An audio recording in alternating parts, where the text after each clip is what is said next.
지금 이 순간 당신이 이 문장을 읽는 동안 당신의 몸은 초속 600km의 속도로 우주 공간을 질주하고 있습니다. 당신은 그것을 느끼지 못합니다. 의자에 앉아 있거나 침대에 누워 있을 뿐입니다. 하지만 지구는 태양 주위를 돌고 태양은 은하 중심을 돌며 우리 은하 전체가 특정 방향으로 움직이고 있습니다. 그리고 바로 지금 25만 광년 떨어진 곳에서 또 다른 거대한 은하가 우리를 향해 돌진하고 있습니다. 안드로메다 은하입니다. 충돌은 피할 수 없습니다. 시간은 정확히 45억 년 후입니다. 이것은 공상과학 소설이 아닙니다. 이것은 천문학자들이 수십 년간 관측하고 계산한 결과입니다. 2012년 미국 우주망원경 과학연구소의 로엘란드 반데르마렐 박사와 그의 팀은 허블 우주망원경의 정밀 데이터를 분석했습니다.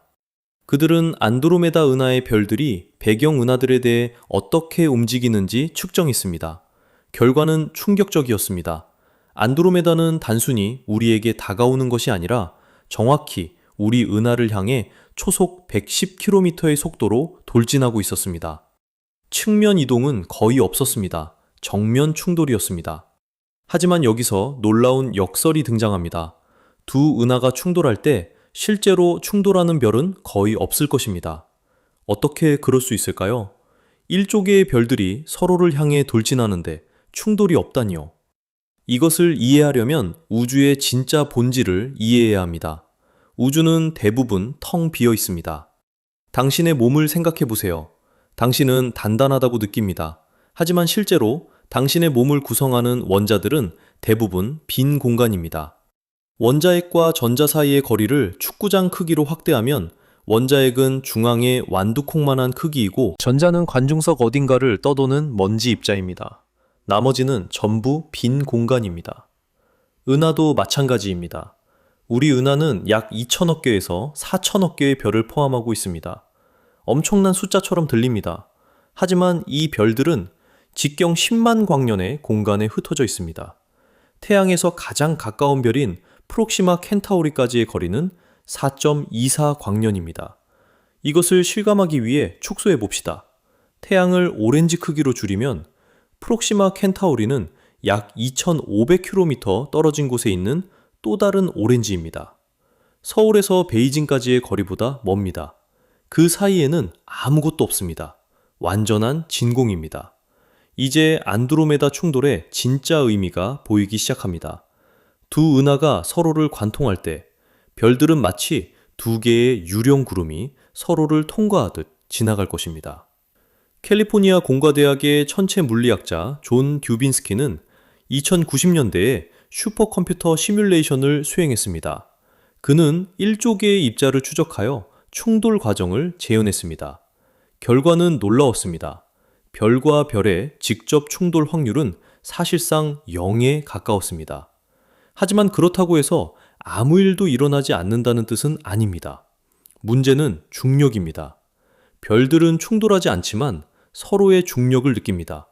안드로메다의 1조 개 별들이 우리 은하를 통과할 때 각각의 별은 우리 은하의 모든 별들로부터 중력을 받습니다. 동시에 우리 은하의 모든 별들도 안드로메다의 중력을 느낍니다. 이것은 마치 두 개의 거대한 중력 폭풍이 서로를 관통하는 것과 같습니다. 2014년 유럽 남방 천문대의 천문학자들은 더 정교한 시뮬레이션을 발표했습니다. 그들은 암흑물질까지 포함시켰습니다. 암흑물질은 우리가 볼 수 없지만 중력으로 존재를 알 수 있는 신비한 물질입니다. 각 은하 질량의 약 85%를 차지합니다. 이 시뮬레이션은 충돌 과정을 놀라운 세부 사항까지 보여주었습니다. 첫 번째 접근은 약 40억 년 후에 일어날 것입니다. 두 은하는 서로를 스쳐 지나갑니다. 하지만 이것은 시작에 불과합니다. 중력이 두 은하를 다시 끌어당깁니다. 약 5억 년 후 두 번째 접근이 일어납니다. 이번에는 더 가깝습니다. 은하들은 서로의 나선팔을 찢어냅니다. 별들이 긴 꼬리처럼 우주 공간으로 흩어집니다. 그리고 약 6억 년 후 세 번째이자 마지막 접근이 일어납니다. 이때 두 은하는 완전히 합쳐집니다. 더 이상 두 개의 나선 은하가 아닙니다. 하나의 거대한 타원 은하가 탄생합니다. 천문학자들은 이 새로운 은하에 이미 이름을 붙였습니다. 밀코메다, 밀키웨이와 안드로메다의 합성어입니다. 또는 밀크드로메다라고도 부릅니다. 하지만 지구는 어떻게 될까요? 태양계는 이 우주적 대격변에서 살아남을 수 있을까요? 여기서 또 다른 놀라운 사실이 등장합니다. 태양계는 아마도 무사할 것입니다. 별들 사이의 거리가 너무 멀기 때문에 다른 별이 태양계를 직접 관통할 확률은 극히 낮습니다. 시뮬레이션에 따르면 태양계가 은하 중심에서 더 멀리 밀려날 가능성이 높습니다. 어쩌면 은하에서 완전히 튕겨나갈 수도 있습니다. 하지만 여기에는 더 큰 문제가 있습니다. 45억 년 후면 태양 자체가 변하기 시작합니다. 태양은 현재 약 46억 살입니다. 주 계열성으로서의 수명은 약 100억 년입니다. 45억 년 후면 태양은 노년기에 접어듭니다. 핵융합 연료인 수소가 고갈되기 시작하면서 태양은 팽창하기 시작할 것입니다. 천체 물리학자들의 계산에 따르면 약 50억 년 후 태양은 적색 거성이 됩니다. 크기가 현재의 100배 이상으로 커집니다. 표면은 현재 지구 궤도 근처까지 도달할 것입니다. 지구는 태양에 삼켜질 수도 있습니다. 설령 삼켜지지 않더라도 표면 온도는 수천 도까지 올라갈 것입니다. 대기는 증발하고 바다는 끓어 사라지며 암석은 녹아내릴 것입니다. 그러니까 안드로메다 충돌과 태양의 죽음은 거의 동시에 일어납니다. 우주는 마치 이 두 사건을 조율한 것처럼 보입니다. 하지만 이것은 우연이 아닙니다. 이것은 우주의 시간 척도입니다. 별의 수명과 은하의 운동은 모두 수십억 년 단위로 측정됩니다. 이제 시간을 압축해 봅시다. 우주의 나이 138억 년을 하루 24시간으로 줄이면 빅뱅은 자정에 일어났습니다. 최초의 별들은 새벽 1시쯤 탄생했습니다. 우리 은하는 오전 2시쯤 형성되기 시작했습니다. 태양계는 오후 4시쯤 탄생했습니다. 공룡은 밤 11시 40분쯤 나타났다가 11시 59분에 멸종했습니다. 인류 문명 전체는 자정 직전 마지막 1초에 일어났습니다. 이 시간 척도에서 안드로메다 충돌은 언제 일어날까요? 내일 오전 8시쯤입니다. 우주의 관점에서 보면 이것은 곧 일어날 일입니다. 하지만 인간의 관점에서는 상상할 수 없을 만큼 먼 미래입니다. 그렇다면 왜 우리는 이것에 대해 알아야 할까요? 45억 년 후의 일이 지금 우리에게 무슨 의미가 있을까요? 여기서 과학의 진짜 힘이 드러납니다. 우리는 미래를 예측할 수 있습니다. 단순한 추측이 아니라 물리법칙에 기반한 정확한 계산입니다. 2006년 나사의 천문학자들은 허블 우주망원경을 사용하여 안드로메다의 움직임을 측정하기 시작했습니다. 이것은 엄청나게 어려운 작업이었습니다. 안드로메다는 너무 멀리 있어서 그 움직임은 하늘에서 극히 작은 각도 변화로만 나타납니다. 마치 100km 떨어진 곳에서 머리카락 한 올의 움직임을 측정하는 것과 같습니다. 하지만 허블은 해냈습니다. 7년 동안 안드로메다의 별들을 반복적으로 관측하여 그 측면 운동을 측정했습니다. 결과는 명확했습니다. 안드로메다는 우리를 향해 거의 직선으로 움직이고 있었습니다. 측면 속도는 초속 17km에 불과했습니다. 접근 속도 초속 110km에 비하면 무시할 수 있는 수준입니다. 이 데이터를 바탕으로 천문학자들은 슈퍼컴퓨터 시뮬레이션을 실행했습니다. 그들은 뉴턴의 중력 법칙과 아인슈타인의 일반 상대성 이론을 사용하여 두 은하의 모든 별과 암흑물질의 움직임을 계산했습니다. 계산에는 수백만 시간의 컴퓨터 시간이 필요했습니다. 하지만 결과는 놀라울 정도로 일관적이었습니다. 모든 시뮬레이션이 같은 결론을 내렸습니다. 충돌은 피할 수 없습니다. 첫 번째 접근은 약 40억 년 후입니다. 최종 합병은 약 50억 년에서 70억 년 사이에 완료될 것입니다. 정확한 시기는 암흑물질의 분포와 두 은하의 정확한 질량에 달려 있습니다. 하지만 큰 그림은 변하지 않습니다.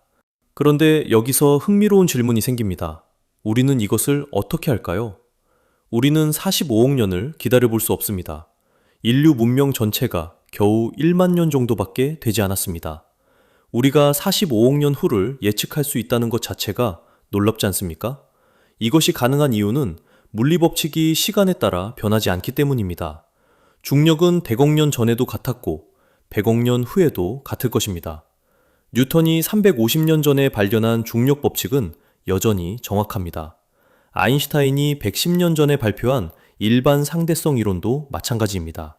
이 법칙들은 우주 어디서나 언제나 작동합니다. 이것은 과학의 가장 심오한 발견 중 하나입니다. 우주는 법칙을 따릅니다. 무작위가 아닙니다. 혼돈이 아닙니다. 우리가 이해할 수 있는 패턴이 있습니다. 그리고 이 패턴을 이해하면 우리는 미래를 예측할 수 있습니다. 하지만 안드로메다 충돌은 단지 두 은하의 이야기가 아닙니다.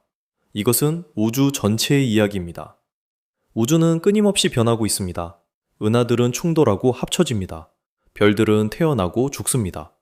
행성들은 형성되고 파괴됩니다. 이 모든 것이 우주의 진화 과정입니다. 실제로 은하 충돌은 우주에서 흔한 일입니다. 허블 우주망원경과 제임스 웹 우주망원경은 수천 개의 충돌하는 은하들을 관측했습니다. 어떤 것들은 막 충돌하기 시작했고 어떤 것들은 이미 합쳐지는 중입니다. 어떤 것들은 기묘한 모양으로 뒤틀려 있습니다. 마치 우주의 교통사고 현장 같습니다. 이 관측들은 우리에게 중요한 통찰을 줍니다. 우리는 안드로메다 충돌의 미래를 예측할 뿐만 아니라 실제로 다른 은하들에서 그 과정을 목격하고 있습니다. 마치 타임머신을 타고 미래를 엿보는 것과 같습니다. 우리는 40억 년 후 우리 은하가 어떻게 보일지 이미 알고 있습니다.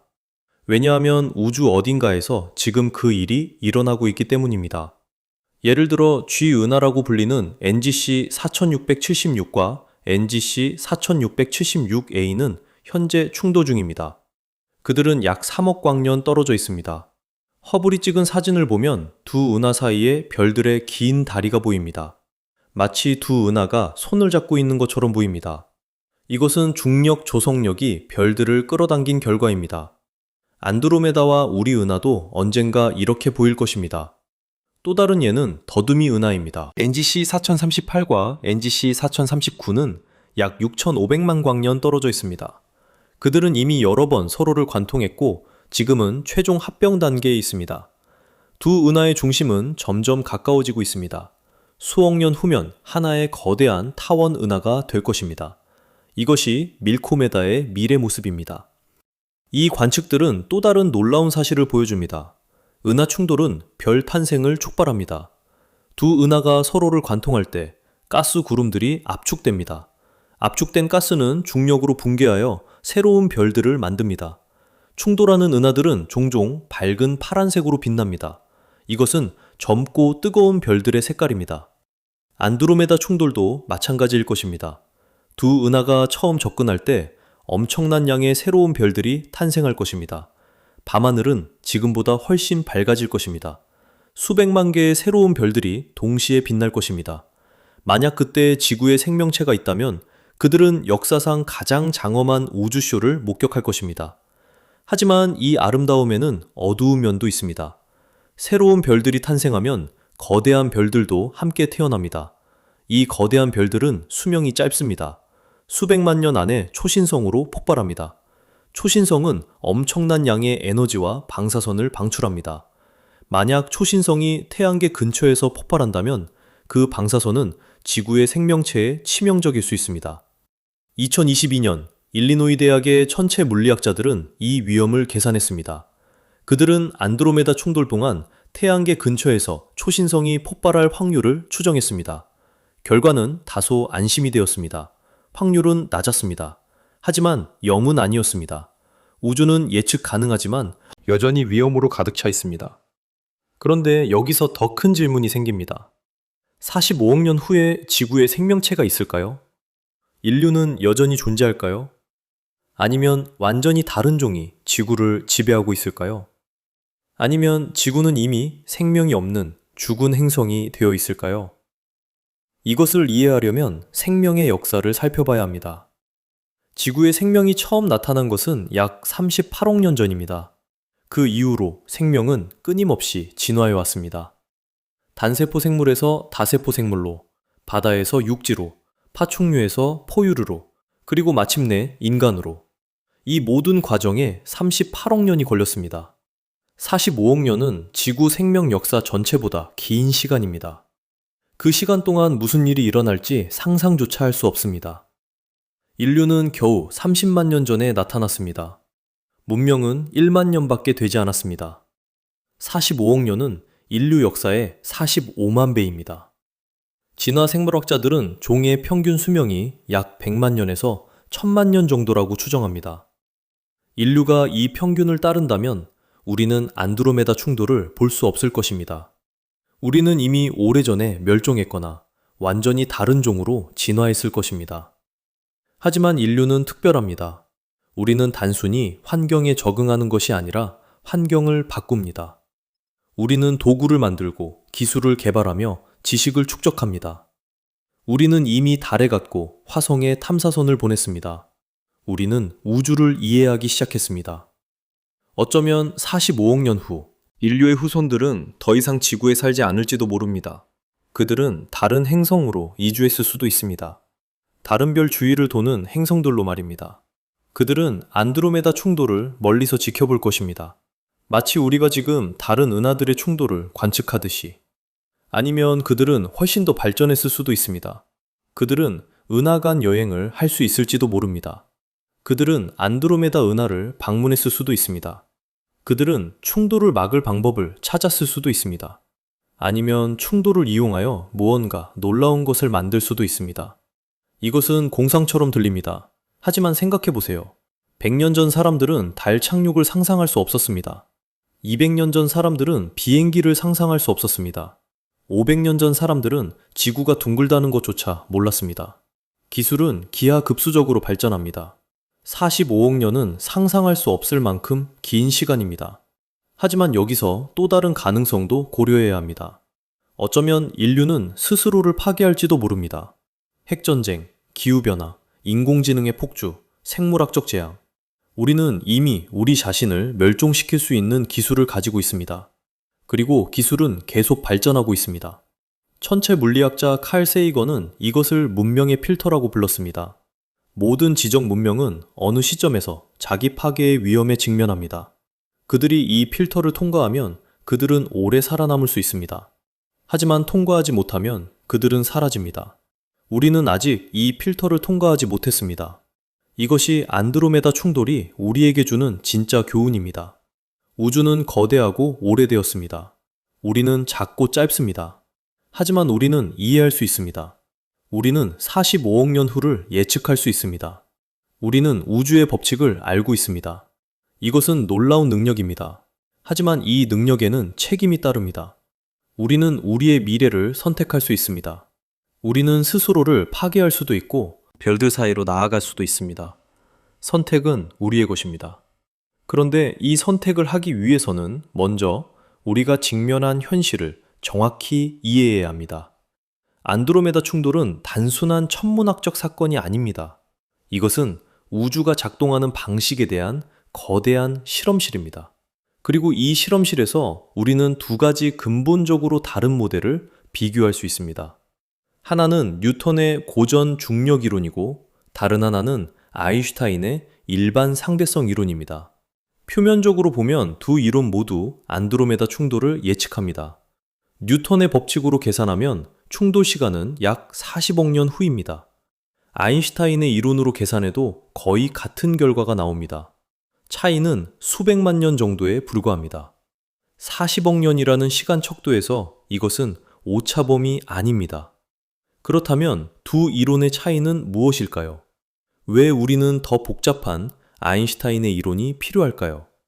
답은 세부 사항에 있습니다. 뉴턴의 이론은 중력을 힘으로 봅니다. 태양은 지구를 당기고 지구는 태양을 당깁니다. 이 힘은 즉각적으로 작용합니다. 태양이 갑자기 사라진다면 지구는 즉시 그것을 느낄 것입니다. 하지만 아인슈타인은 다르게 생각했습니다. 그에게 중력은 힘이 아니라 시공간의 휘어짐입니다. 거대한 물체는 주변의 시공간을 휘게 만듭니다. 다른 물체들은 이 휘어진 시공간을 따라 움직입니다. 마치 볼링공이 놓인 트램펄린 위에서 구슬이 굴러가는 것처럼 말입니다. 이 차이는 철학적인 것처럼 보입니다. 하지만 실제로는 측정 가능한 차이를 만듭니다. 2015년 레이저 간섭계 중력파 관측소인 라이고는 역사적인 발견을 했습니다. 그들은 중력파를 직접 검출했습니다. 중력파는 시공간 자체의 파동입니다. 두 개의 블랙홀이 충돌할 때 그들은 시공간에 파문을 만듭니다. 이 파문은 빛의 속도로 우주를 가로질러 퍼져나갑니다. 뉴턴의 이론에서는 중력파가 존재할 수 없습니다. 중력은 즉각적인 힘이기 때문입니다. 하지만 아인슈타인의 이론은 정확히 중력파를 예측했습니다. 그것도 100년 전의 말입니다. 라이고의 발견은 아인슈타인이 옳았다는 것을 증명했습니다. 중력은 시공간의 휘어짐입니다. 그리고 이 휘어짐은 파동으로 전파될 수 있습니다. 안드로메다 충돌에서도 중력파가 발생할 것입니다. 두 은하의 중심에는 초대 질량 블랙홀이 있습니다. 우리 은하 중심에는 태양 질량의 약 400만 배에 달하는 블랙홀이 있습니다. 천문학자들은 이것을 공수자리 A스타라고 부릅니다. 안드로메다 중심에도 비슷한 크기의 블랙홀이 있습니다. 두 은하가 합쳐질 때 이 두 블랙홀도 결국 충돌할 것입니다. 두 초대 질량 블랙홀의 충돌은 우주에서 가장 격렬한 사건 중 하나입니다. 그들이 서로를 향해 나선형으로 접근할 때 엄청난 양의 중력파를 방출합니다. 최종 충돌 순간에는 태양이 100억 년 동안 방출하는 것보다 더 많은 에너지가 중력파로 방출됩니다. 물론 이것은 전자기파가 아니라 중력파입니다. 빛으로는 볼 수 없습니다. 하지만 시공간 자체가 진동합니다. 이 중력파는 우주를 가로질러 퍼져나갈 것입니다. 수십억 광년 떨어진 곳에서도 검출될 수 있을 것입니다. 미래의 문명들은 이 신호를 받을 것입니다. 그들은 밀코메다의 탄생을 목격할 것입니다. 마치 우리가 지금 먼 우주에서 오는 중력파를 검출하듯이 말입니다. 하지만 여기서 흥미로운 패턴이 나타납니다. 중력파는 단지 안드로메다 충돌의 부산물이 아닙니다. 그것은 우주 전체를 연결하는 신호입니다. 생각해 보세요. 지금 이 순간에도 우주 곳곳에서 블랙홀들이 충돌하고 있습니다.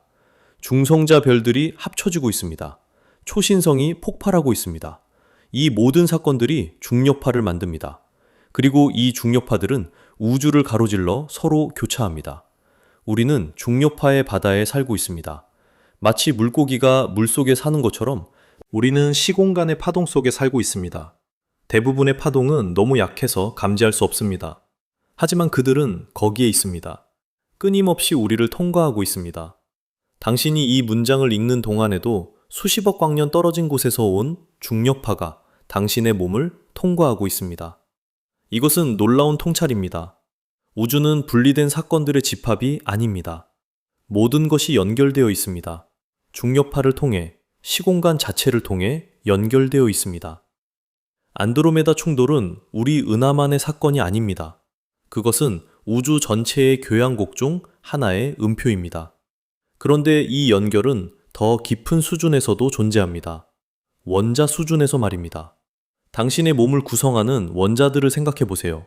탄소, 산소, 질소, 철. 이 원자들은 어디서 왔을까요? 그들은 별에서 만들어졌습니다. 수소와 헬륨을 제외한 모든 원소는 별의 내부에서 핵융합으로 만들어졌습니다. 철보다 무거운 원소들은 초신성 폭발에서만 만들어집니다. 당신의 몸속 철 원자는 수십억 년 전 어딘가에서 폭발한 별에서 왔습니다. 당신의 뼛속 칼슘도 마찬가지입니다. 당신의 DNA를 구성하는 탄소도 마찬가지입니다. 천문학자 칼 세이건의 유명한 말처럼 우리는 별의 물질로 만들어졌습니다. 우리는 문자 그대로 우주의 일부입니다. 안드로메다 충돌이 일어날 때 새로운 별들이 탄생할 것입니다. 그 별들 중 일부는 거대한 별이 될 것입니다. 그들은 빠르게 진화하여 초신성으로 폭발할 것입니다. 그 폭발은 새로운 원소들을 우주 공간으로 흩뿌릴 것입니다. 이 원소들은 가스구름을 형성할 것입니다. 그 가스구름에서 새로운 별과 행성이 탄생할 것입니다. 그리고 어쩌면 그 행성들 중 하나에서 새로운 생명이 시작될 것입니다. 이것은 우주의 순환입니다. 별이 죽으면 새로운 별이 태어납니다. 은하가 충돌하면 새로운 은하가 형성됩니다. 생명이 멸종하면 새로운 생명이 진화합니다. 끝은 항상 새로운 시작입니다. 안드로메다 충돌은 파괴가 아니라 변화입니다. 두 은하의 죽음이 아니라 새로운 은하의 탄생입니다. 하지만 이 아름다운 그림에는 한계가 있습니다. 뉴턴의 이론과 아인슈타인의 이론 모두 완벽하지 않습니다. 그들은 특정 조건에서만 작동합니다. 뉴턴의 이론은 중력이 약하고 속도가 느릴 때 정확합니다. 태양계에서는 완벽하게 작동합니다. 하지만 블랙홀 근처나 빛의 속도에 가까운 물체에서는 실패합니다. 아인슈타인의 이론은 훨씬 더 넓은 범위에서 작동합니다. 블랙홀도 설명하고 중력파도 예측합니다. 하지만 그것도 한계가 있습니다. 양자역학과 결합되지 않습니다. 블랙홀의 중심이나 빅뱅의 순간처럼 극단적인 조건에서는 아인슈타인의 이론도 무너집니다. 거기서는 양자중력 이론이 필요합니다. 하지만 우리는 아직 그런 이론을 가지고 있지 않습니다. 이것은 과학의 근본적인 특성입니다. 모든 이론에는 적용 범위가 있습니다. 그 범위 안에서는 정확하지만 범위 밖에서는 실패합니다. 뉴턴의 이론은 틀린 것이 아닙니다. 단지 제한적일 뿐입니다. 아인슈타인의 이론도 마찬가지입니다. 그것은 현재 우리가 가진 최고의 이론이지만 궁극적인 이론은 아닙니다. 안드로메다 충돌을 예측할 때 우리는 주로 아인슈타인의 이론을 사용합니다. 하지만 대부분의 계산에서는 뉴턴의 이론으로도 충분합니다. 왜냐하면 은하 규모에서 중력은 상대적으로 약하고 별들의 속도는 빛의 속도에 비해 느리기 때문입니다. 상대론적 효과는 작습니다. 하지만 완전히 무시할 수는 없습니다. 예를 들어 두 은하의 중심 블랙홀이 충돌할 때는 상대론적 효과가 중요해집니다. 블랙홀들이 서로를 향해 나선형으로 접근할 때 그들의 속도는 빛의 속도에 가까워집니다. 이때는 뉴턴의 이론으로는 정확한 예측을 할 수 없습니다. 아인슈타인의 완전한 방정식을 풀어야 합니다. 2018년 막스 플랑크 중력물리학 연구소의 과학자들은 슈퍼컴퓨터를 사용하여 이 문제를 해결했습니다. 그들은 아인슈타인의 장방정식을 수치적으로 풀었습니다. 이것은 엄청나게 복잡한 계산입니다. 방정식은 비선형이고 시공간 자체가 동적으로 변합니다. 하지만 그들은 해냈습니다. 그들은 두 블랙홀이 충돌하는 전 과정을 시뮬레이션했습니다. 결과는 놀라웠습니다. 충돌 직전 두 블랙홀은 초당 수백 번 서로를 돌았습니다. 그들은 엄청난 양의 중력파를 방출했습니다. 최종 순간에 그들은 하나의 더 큰 블랙홀로 합쳐졌습니다. 이 새로운 블랙홀은 격렬하게 진동했습니다. 마치 종이 울리는 것처럼 시공간 자체가 울렸습니다. 그리고 점차 안정되었습니다.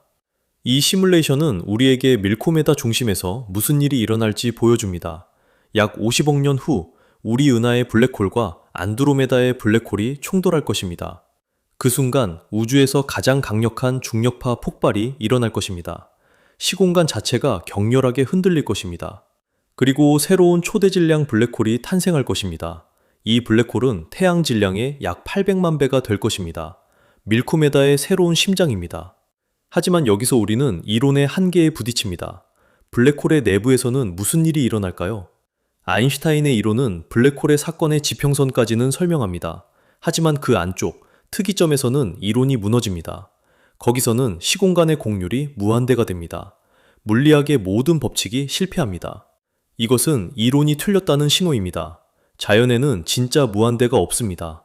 무한대가 나타나면 그것은 우리의 이론이 불완전하다는 뜻입니다. 우리는 더 깊은 이론이 필요합니다. 양자 중력 이론이 필요합니다. 하지만 그것은 아직 개발 중입니다. 끈이론, 루프 양자 중력, 인과적 동적 삼각 분할. 물리학자들은 여러 접근법을 시도하고 있습니다. 하지만 아직 완성된 이론은 없습니다.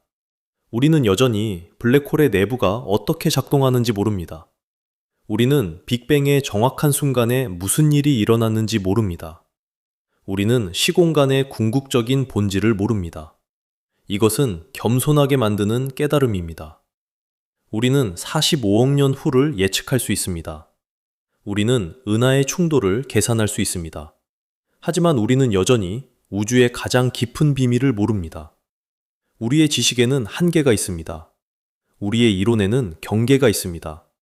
하지만 이것은 나쁜 것이 아닙니다. 오히려 이것은 과학의 아름다움입니다. 과학은 완성된 지식의 체계가 아닙니다.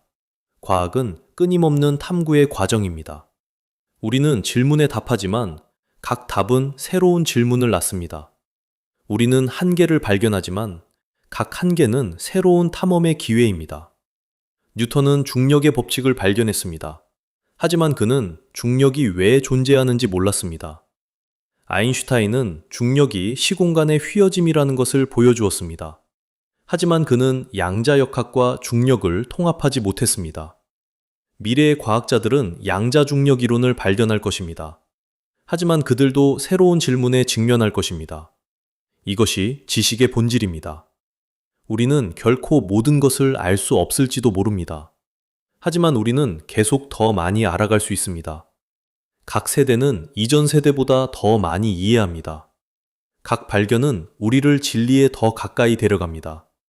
완벽한 이해에 도달하지 못할지라도 여정 자체가 가치 있습니다. 안드로메다 충돌은 이 여정의 일부입니다. 그것은 우리에게 우주가 어떻게 작동하는지 보여줍니다. 그것은 우리의 이론을 시험합니다. 그것은 우리의 한계를 드러냅니다. 그리고 그것은 우리에게 새로운 질문을 던집니다. 우리는 이 질문들에 답하려고 노력할 것입니다. 그리고 그 과정에서 우리는 더 많이 배울 것입니다.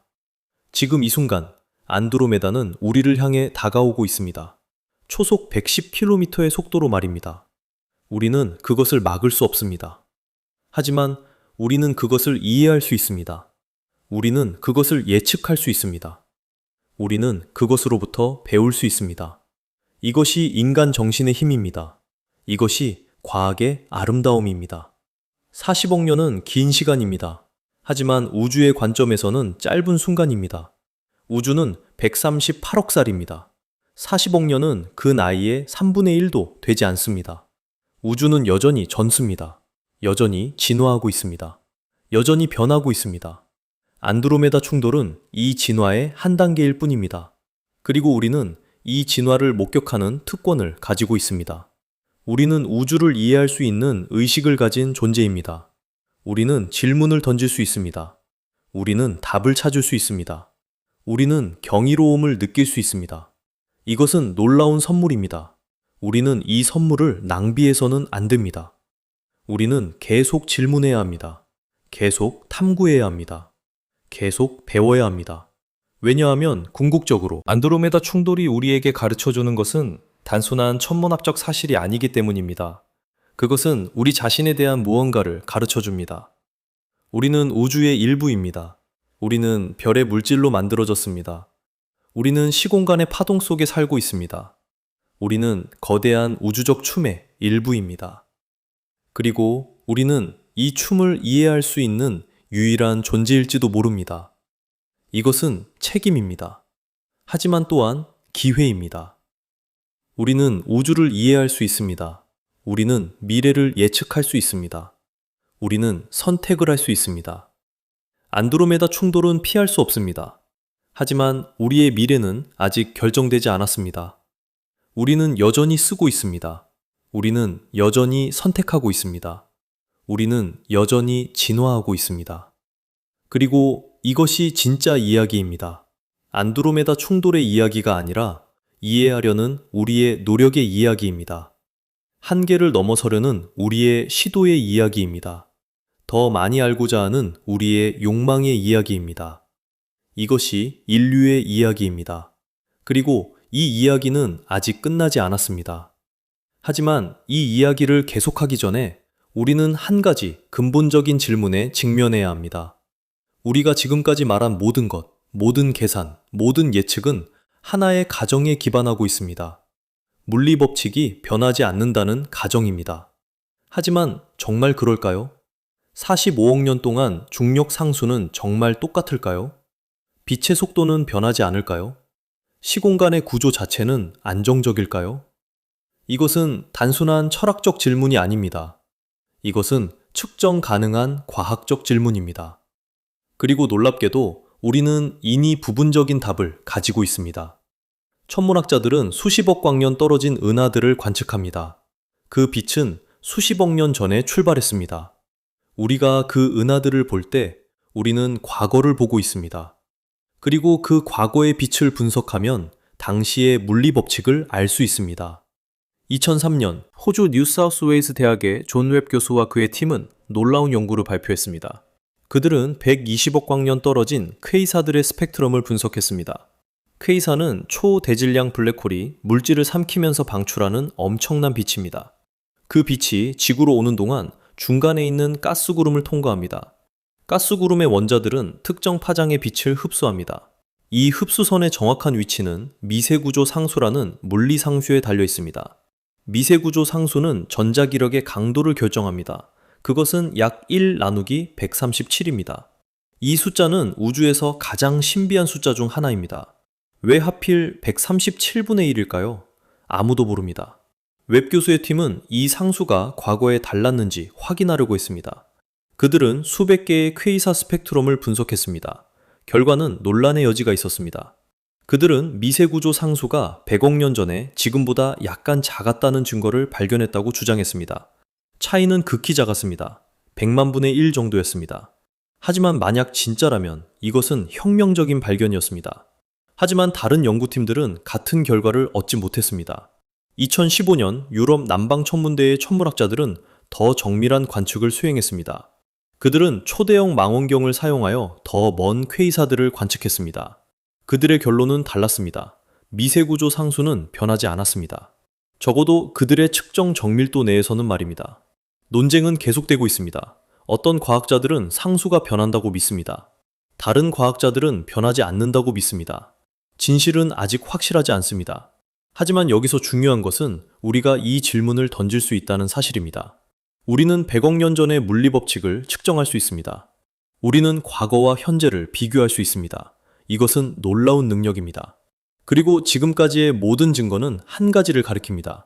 물리 법칙은 놀라울 정도로 안정적입니다. 중력 상수는 수십억 년 동안 변하지 않았습니다. 빛의 속도도 마찬가지입니다. 전자의 질량, 양성자의 전하, 클랑크 상수. 이 모든 기본 상수들은 우주의 나이만큼 오래된 것처럼 보입니다. 이것은 우리의 예측에 신뢰를 줍니다. 안드로메다 충돌 계산은 이 상수들이 변하지 않는다고 가정합니다. 그리고 모든 증거는 이 가정이 타당하다는 것을 보여줍니다. 하지만 여기서 더 깊은 질문이 생깁니다. 왜 이 상수들은 변하지 않을까요? 왜 우주는 이렇게 안정적일까요? 일부 물리학자들은 이것이 우연이 아니라고 생각합니다. 그들은 인류 원리라는 개념을 제안합니다. 만약 물리 상수들이 조금이라도 달랐다면 우주는 완전히 다른 모습이었을 것입니다. 별들이 형성되지 않았을 수도 있습니다. 원자들이 안정적이지 않았을 수도 있습니다. 생명이 불가능했을 수도 있습니다. 예를 들어 미세구조 상수가 지금보다 조금만 컸다면 탄소 원자가 안정적이지 않았을 것입니다. 탄소는 생명의 기초입니다. 탄소 없이는 우리가 아는 형태의 생명은 존재할 수 없습니다. 또 다른 예로 강한 핵력이 조금만 약했다면 수소보다 무거운 원소들이 형성되지 않았을 것입니다. 우주는 수소와 헬륨만으로 가득 찼을 것입니다. 행성도 없고 생명도 없었을 것입니다. 반대로 강한 핵력이 조금만 강했다면 빅뱅 직후 모든 수소가 헬륨으로 변했을 것입니다. 별들은 연료가 없어서 빛나지 못했을 것입니다. 물리 상수들은 놀라울 정도로 정밀하게 조율되어 있습니다. 마치 누군가가 의도적으로 생명이 가능하도록 설정한 것처럼 보입니다. 하지만 이것은 진짜 설명이 아닙니다. 이것은 단지 관찰입니다. 왜 상수들이 이렇게 조율되어 있는지는 여전히 미스터리입니다. 일부 물리학자들은 다중우주 이론을 제안합니다. 우리 우주는 무수히 많은 우주들 중 하나일 뿐이라는 이론입니다. 각 우주는 다른 물리 상수를 가지고 있습니다. 대부분의 우주에서는 생명이 불가능합니다. 하지만 우리 우주는 우연히 생명이 가능한 상수들을 가지고 있습니다. 그래서 우리가 여기 있는 것입니다. 이것은 흥미로운 아이디어입니다. 하지만 검증하기 어렵습니다.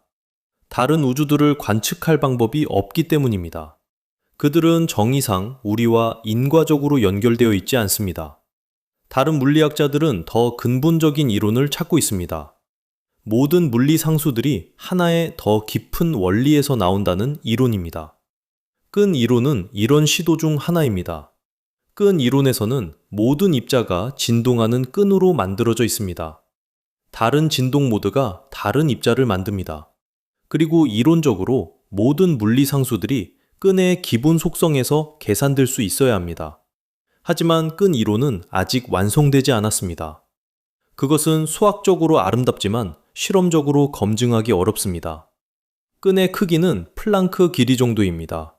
이것은 약 10의 마이너스 35제곱미터입니다. 현재 우리의 가장 강력한 입자 가속기도 이 크기에 가까이 갈 수 없습니다. 그래서 우리는 여전히 모릅니다. 왜 물리 상수들이 이 값을 가지는지, 왜 그들이 변하지 않는지 우리는 확실히 알지 못합니다. 하지만 실용적인 목적으로는 우리는 충분히 알고 있습니다. 상수들이 수십억 년 동안 안정적이었다는 것을 우리는 압니다. 그리고 이것은 우리의 예측에 신뢰를 줍니다. 안드로메다 충돌은 일어날 것입니다. 물리법칙이 변하지 않는 한 그것은 피할 수 없습니다. 그리고 모든 증거는 물리법칙이 변하지 않는다는 것을 보여줍니다. 이제 우리는 더 구체적인 질문으로 돌아갈 수 있습니다. 충돌이 일어날 때 정확히 무슨 일이 벌어질까요? 시뮬레이션은 우리에게 큰 그림을 보여줍니다. 하지만 세부 사항은 어떨까요? 개별 별들은 어떻게 될까요? 행성들은요? 가스 구름들은요? 여기서 우리는 규모의 문제에 직면합니다. 은하는 너무 큽니다. 일조개의 별들을 개별적으로 추적하는 것은 불가능합니다. 가장 강력한 슈퍼컴퓨터도 그렇게 많은 계산을 할 수 없습니다. 그래서 천문학자들은 통계적 접근법을 사용합니다. 그들은 별들을 개별적으로 추적하는 대신 별들의 분포를 추적합니다. 마치 기체의 분자들을 개별적으로 추적하는 대신 온도와 압력을 추적하는 것처럼 말입니다. 이 접근법은 대부분의 경우 잘 작동합니다. 하지만 세부 사항을 놓칩니다. 예를 들어 특정 별 하나가 어떻게 될지는 알 수 없습니다. 우리는 단지 평균적인 별이 어떻게 될지만 알 수 있습니다. 하지만 최근에 새로운 접근법이 등장했습니다. 2020년 하이델베르크 대학의 천체 물리학자들은 혁신적인 시뮬레이션 기법을 개발했습니다. 그들은 저금형 메쉬 세분화라는 방법을 사용했습니다. 이 방법은 영리합니다. 중요한 영역에서는 높은 해상도를 사용하고 덜 중요한 영역에서는 낮은 해상도를 사용합니다. 예를 들어 두 은하가 처음 충돌하는 지점에서는 매우 세밀하게 계산합니다. 하지만 멀리 떨어진 영역에서는 대략적으로 계산합니다. 이 방법으로 그들은 수억 개의 별들을 개별적으로 추적할 수 있었습니다. 완전한 1조개는 아니지만 이전보다 훨씬 많은 수입니다. 결과는 놀라웠습니다. 그들은 충돌 과정에서 형성되는 구조들을 전례 없는 세부 사항으로 볼 수 있었습니다. 조석고리, 별다리, 껍질 구조. 이 모든 것들이 중력의 복잡한 춤에서 나타났습니다. 특히 흥미로운 것은 조석골이었습니다. 두 은하가 처음 스쳐 지나갈 때 중력 조석력이 별들을 끌어당깁니다. 일부 별들은 은하에서 완전히 떨어져 나갑니다. 그들은 긴 꼬리를 형성하며 우주 공간으로 흩어집니다. 시뮬레이션은 이 꼬리들이 수십만 광년까지 뻗어나갈 수 있다는 것을 보여주었습니다. 그들은 마치 은하의 머리카락처럼 보입니다. 실제로 천문학자들은 이미 다른 충돌하는 은하들에서 이런 꼬리들을 관측했습니다. 안드로메다 충돌에서도 이런 꼬리들이 형성될 것입니다. 수십억 개의 별들이 은하에서 떨어져 나가 우주 공간을 떠돌 것입니다. 그들은 더 이상 어떤 은하에도 속하지 않습니다. 그들은 은하 간 공간의 고아 별들입니다. 만약 태양이 이런 별들 중 하나가 된다면 어떻게 될까요? 태양계는 여전히 무사할 것입니다. 행성들은 여전히 태양 주위를 돌 것입니다. 하지만 밤하늘은 완전히 달라질 것입니다. 지금 우리가 보는 별들은 대부분 우리 은하의 별들입니다. 그들은 은하수를 형성합니다. 하지만 만약 태양이 은하에서 떨어져 나간다면 은하수는 사라질 것입니다. 대신 우리는 멀리서 밀코메다 은하를 볼 것입니다. 그것은 하늘에서 거대한 타원형 빛으로 보일 것입니다. 밤하늘은 훨씬 어두워질 것입니다. 주변에 별들이 거의 없기 때문입니다. 가장 가까운 별까지의 거리는 지금보다 훨씬 멀 것입니다. 어쩌면 수백 광년, 수천 광년일 수도 있습니다. 이것은 고독한 운명입니다. 하지만 또한 독특한 관점입니다. 은하 밖에서 은하를 보는 것은 특별한 경험일 것입니다. 하지만 대부분의 별들은 이런 운명을 맞지 않을 것입니다. 시뮬레이션에 따르면 약 10%에서 20%의 별들만이 은하에서 떨어져 나갈 것입니다. 나머지 80%는 새로운 은하, 밀코메다에 남을 것입니다. 이 별들의 궤도는 크게 변할 것입니다. 지금 태양은 은하 중심에서 약 2만 7천 광년 떨어져 있습니다. 우리는 은하 원반의 중간쯤에 있습니다. 하지만 충돌 후 태양은 훨씬 더 멀리 밀려날 수 있습니다. 어쩌면 5만 광년, 10만 광년까지도 말입니다. 또는 반대로 태양은 은하 중심에 더 가까워질 수도 있습니다. 이것은 더 위험합니다. 은하 중심은 별들이 밀집되어 있고 방사선이 강하며 초대질량 블랙홀이 있습니다. 하지만 확률적으로 태양이 은하 중심에 너무 가까워질 가능성은 낮습니다. 대부분의 별들은 중간 거리에 머물 것입니다. 더 흥미로운 것은 은하의 전체적인 구조 변화입니다. 지금 우리 은하와 안드로메다는 모두 나선 은하입니다. 그들은 아름다운 나선팔을 가지고 있습니다. 이 나선팔은 별들과 가스구름들이 밀집된 영역입니다. 하지만 충돌 후 밀코메다는 나선 은하가 아닐 것입니다. 그것은 타원 은하가 될 것입니다. 타원 은하는 나선팔이 없습니다. 그들은 단순히 타원형 또는 구형의 별 분포를 가지고 있습니다. 왜 이런 변화가 일어날까요? 이것은 가군동량과 관련이 있습니다. 나선 은하에서 별들은 질서정연하게 움직입니다. 그들은 모두 같은 방향으로 은하 중심을 돕니다. 이것은 마치 회전하는 원반과 같습니다. 가군동량이 정렬되어 있습니다. 하지만 두 은하가 충돌할 때 이 질서는 파괴됩니다. 안드로메다의 별들은 다른 방향에서 옵니다. 그들의 가군동량은 우리 은하의 별들과 다릅니다. 두 은하가 합쳐질 때 가군동량들이 섞입니다. 결과적으로 별들은 무작위 방향으로 움직이게 됩니다. 어떤 별들은 시계 방향으로 돌고 어떤 별들은 반시계 방향으로 돕니다. 어떤 별들은 위아래로 움직입니다. 전체적으로 보면 회전하는 원반이 아니라 무작위로 움직이는 별들의 구름입니다. 이것이 타원 은하입니다.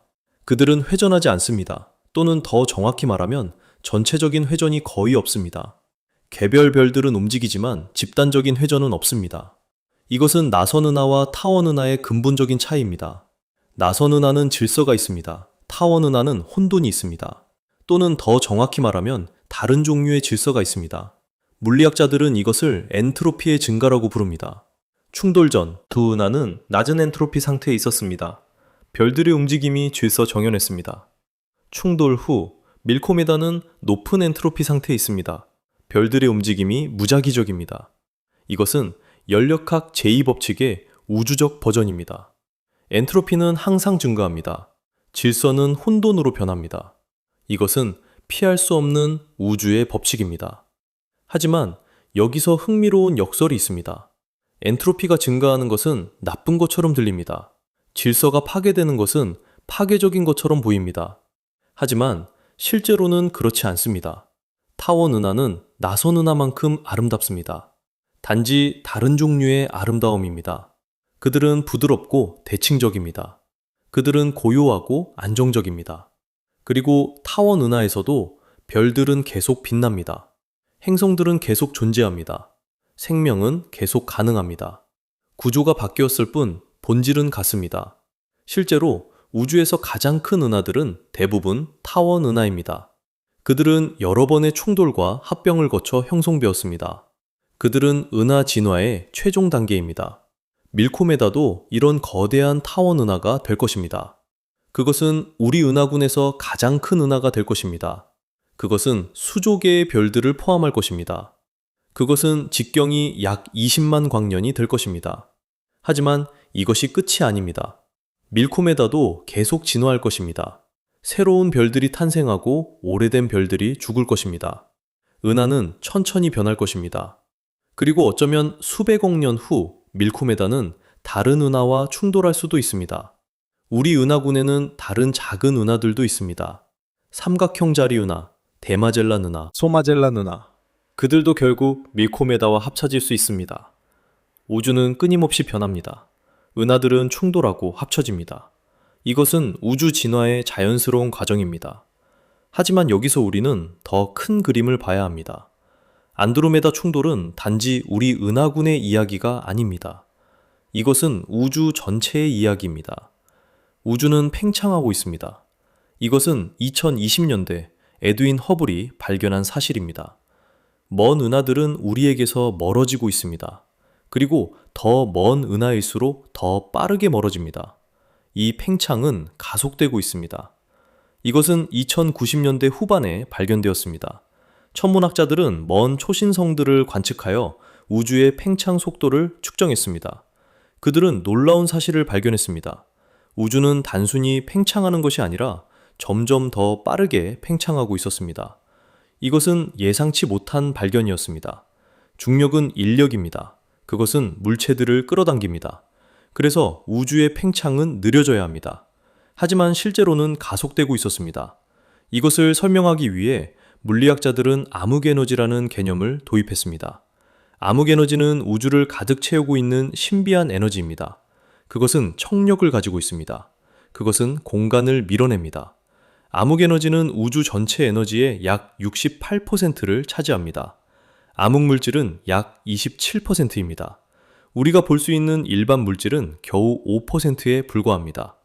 이것은 겸손하게 만드는 깨달음입니다.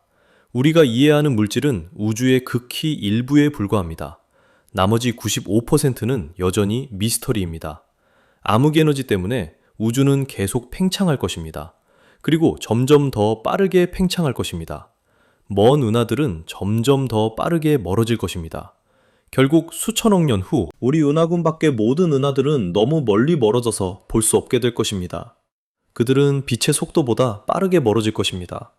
그들의 빛은 우리에게 도달할 수 없을 것입니다.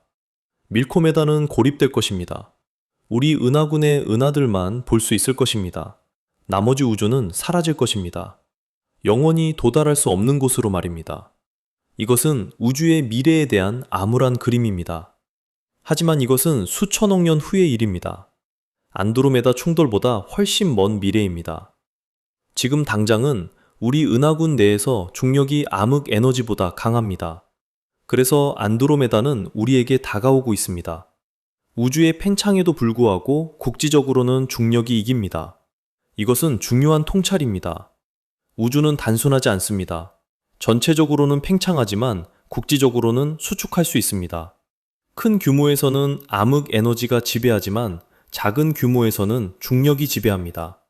안드로메다 충돌은 이 국지적 중력의 승리입니다. 두 은하는 우주의 팽창을 거스르고 서로를 향해 움직입니다. 그들의 중력이 충분히 강하기 때문입니다. 하지만 충돌 후 밀코메다는 더 이상 다른 은하와 충돌하지 않을 것입니다.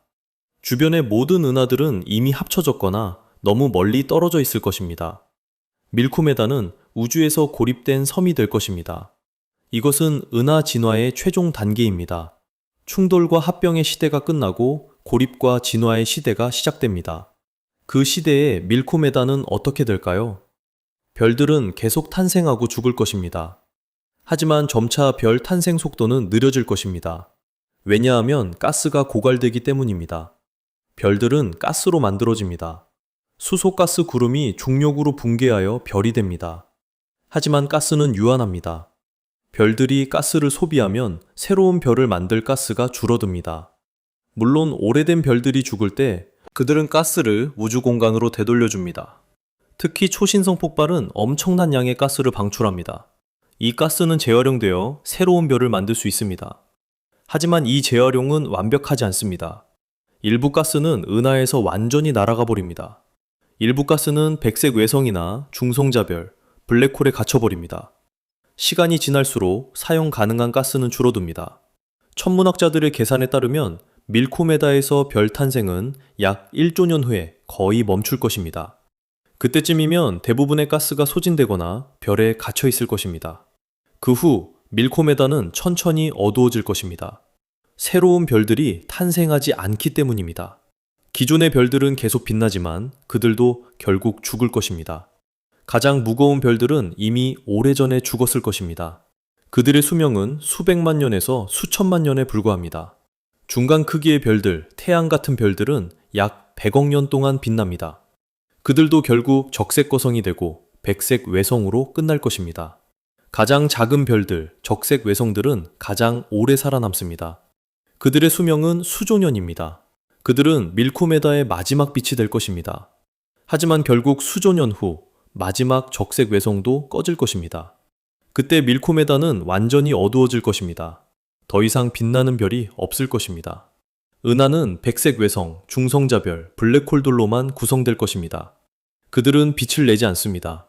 단지 중력으로만 존재를 알릴 뿐입니다. 이것은 은하의 죽음입니다. 하지만 이것도 끝이 아닙니다. 우주는 계속 진화합니다. 백색 외성들은 천천히 식을 것입니다. 수십조 년 후 그들은 흑색 외성이 될 것입니다. 완전히 식어서 더 이상 열을 내지 않는 별의 시체입니다. 중성자 별들과 블랙홀들은 계속 존재할 것입니다. 그들은 거의 영원합니다. 하지만 그들도 결국 증발할 수 있습니다. 스티븐 호킹은 2070년대에 블랙홀이 증발한다는 것을 발견했습니다. 블랙홀은 호킹 복사라는 과정을 통해 천천히 에너지를 잃습니다. 이것은 양자 효과입니다. 하지만 이 과정은 극도로 느립니다. 태양 질량의 블랙홀이 완전히 증발하는 데는 약 10의 67 제곱년이 걸립니다. 이것은 우주의 현재 나이보다 10의 57 제곱배 더 긴 시간입니다. 밀코메다 중심의 초대 질량 블랙홀은 훨씬 더 오래 걸릴 것입니다. 10의 100 제곱년 정도일 것입니다. 이것은 상상할 수 없을 만큼 긴 시간입니다. 하지만 결국 그 블랙홀도 증발할 것입니다. 그리고 그때 밀코메다는 진짜로 사라질 것입니다. 더 이상 은하가 아닙니다. 단지 우주 공간에 흩어진 입자들의 희미한 구름일 뿐입니다. 이것이 우주의 궁극적인 운명입니다. 열사라고 불립니다. 모든 것이 최대 엔트로피 상태에 도달합니다. 더 이상 변화가 없습니다. 더 이상 에너지 흐름이 없습니다. 우주는 완전히 균일하고 차갑고 어둡습니다. 하지만 이것은 10의 100 제곱년 후의 일입니다. 안드로메다 충돌은 겨우 45억 년 후입니다. 열사까지는 상상할 수 없을 만큼 긴 시간이 남아 있습니다. 그리고 어쩌면 열사는 일어나지 않을 수도 있습니다. 우리는 아직 우주의 궁극적인 운명을 확실히 알지 못합니다. 암흑에너지의 본질을 모릅니다. 양자 중력 이론을 가지고 있지 않습니다. 미래에 대한 우리의 예측은 현재의 지식에 기반합니다. 하지만 현재의 지식은 불완전합니다. 어쩌면 새로운 물리학이 발견될 것입니다. 어쩌면 우주는 우리가 생각하는 것과 다르게 진화할 것입니다. 어쩌면 열사는 피할 수 있을 것입니다. 하지만 안드로메다 충돌은 확실합니다. 그것은 우리의 현재 물리학으로 충분히 예측할 수 있습니다. 그것은 45억 년 후에 일어날 것입니다. 이것은 우리가 확신할 수 있는 미래입니다. 그리고 이 확실성 자체가 놀랍습니다. 우리는 45억 년 후를 예측할 수 있습니다. 우리는 은하의 운명을 계산할 수 있습니다. 우리는 우주의 진화를 이해할 수 있습니다. 이것은 과학의 힘입니다. 이것은 인간 지성의 승리입니다. 우리는 작고 짧은 존재입니다. 하지만 우리는 거대하고 영원한 우주를 이해할 수 있습니다. 안드로메다 충돌은 우리에게 이것을 상기시킵니다. 우리는 우주의 일부입니다. 우리는 별의 물질로 만들어졌습니다. 우리는 우주 진화의 산물입니다. 그리고 우리는 이 모든 것을 이해할 수 있는 의식을 가지고 있습니다. 이것은 경이로운 선물입니다. 그리고 이 선물과 함께 책임이 옵니다. 우리는 이 지식을 어떻게 사용할 것인가? 우리는 우리의 미래를 어떻게 만들 것인가? 우리는 45억 년 후까지 살아남을 수 있을까? 이 질문들에 대한 답은 아직 쓰여지지 않았습니다. 그것은 우리가 쓸 것입니다. 우리의 선택으로, 우리의 행동으로, 우리의 결정으로 말입니다. 안드로메다는 다가오고 있습니다. 하지만 우리의 미래는 아직 열려 있습니다. 그리고 그것이 진짜 이야기입니다. 하지만 여기서 멈춰서서 생각해 봅시다. 우리는 지금까지 무엇을 했을까요? 우리는 45억 년 후의 미래를 예측했습니다. 우리는 은하의 충돌을 계산했습니다. 우리는 별들의 운명을 추적했습니다. 그리고 우리는 이 모든 것을 뉴턴의 중력 법칙과 아인슈타인의 일반 상대성 이론으로 했습니다. 이 이론들은 놀라울 정도로 정확합니다. 그들은 수백 년, 수십억 년의 시간 촉도에서 작동합니다. 그들은 태양계에서도, 은하에서도, 우주 전체에서도 작동합니다. 하지만 여기 불편한 진실이 있습니다. 이 이론들도 한계가 있습니다. 뉴턴의 이론은 수성의 궤도를 완벽하게 설명하지 못했습니다.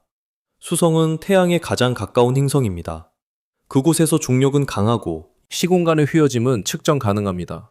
천문학자들은 19세기에 이미 이상한 점을 발견했습니다. 수성의 궤도가 예측보다 조금씩 어긋났습니다. 세기당 43각초만큼 말입니다. 43각초는 극히 작은 각도입니다.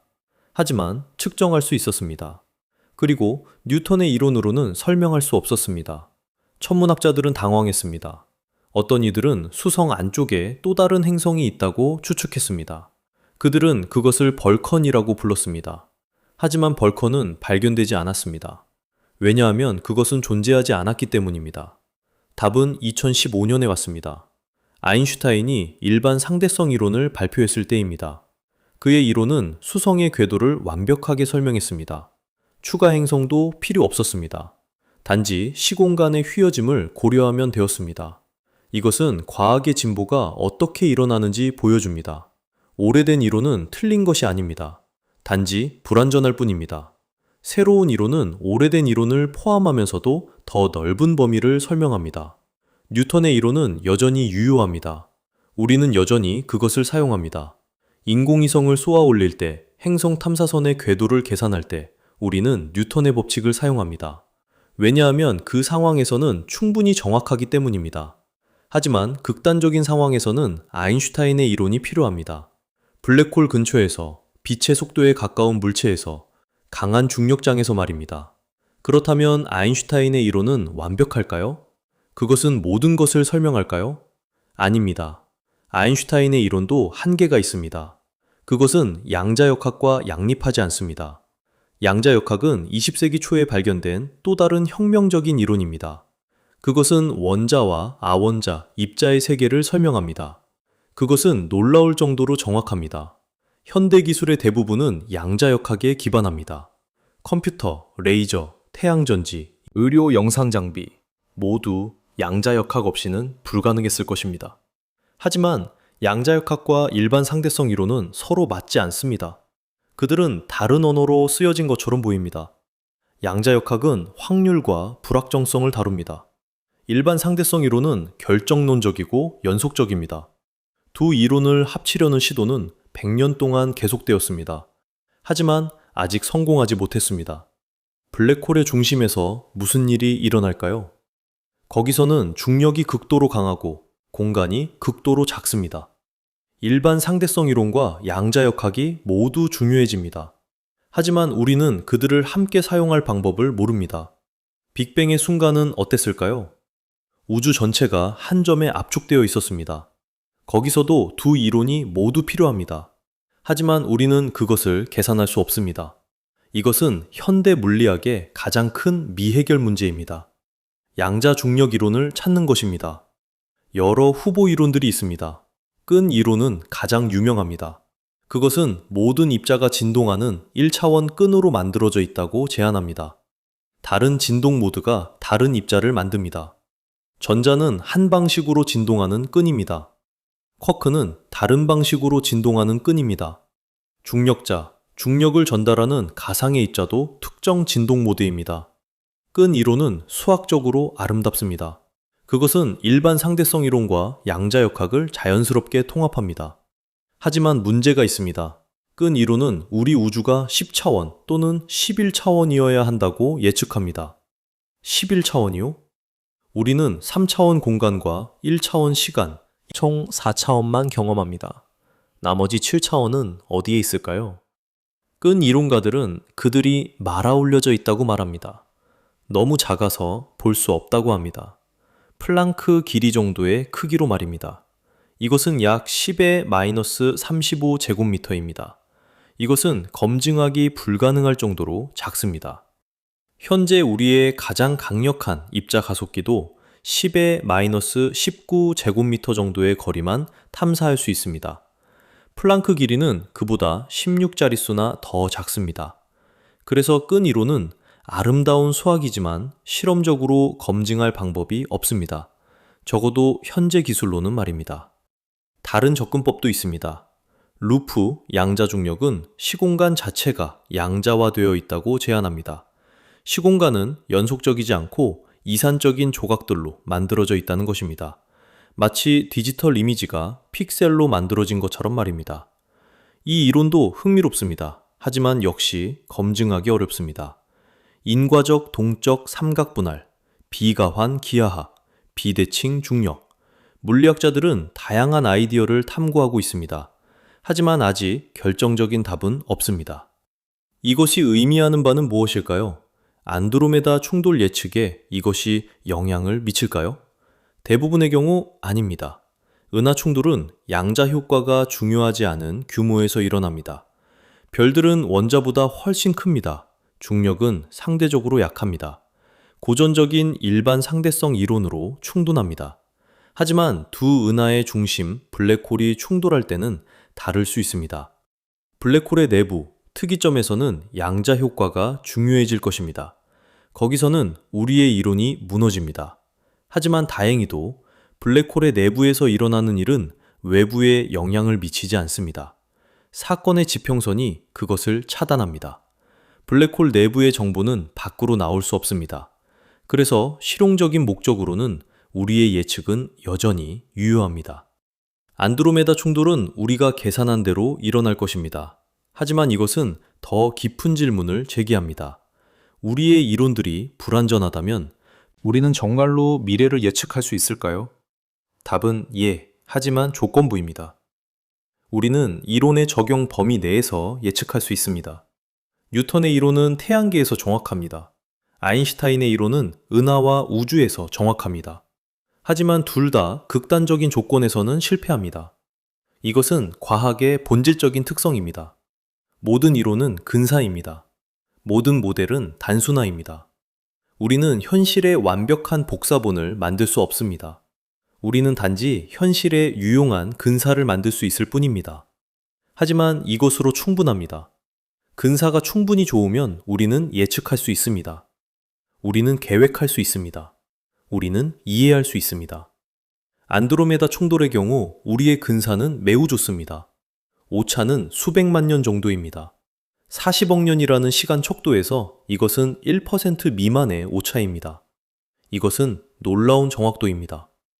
우리는 40억 년 후를 1% 오차로 예측할 수 있습니다.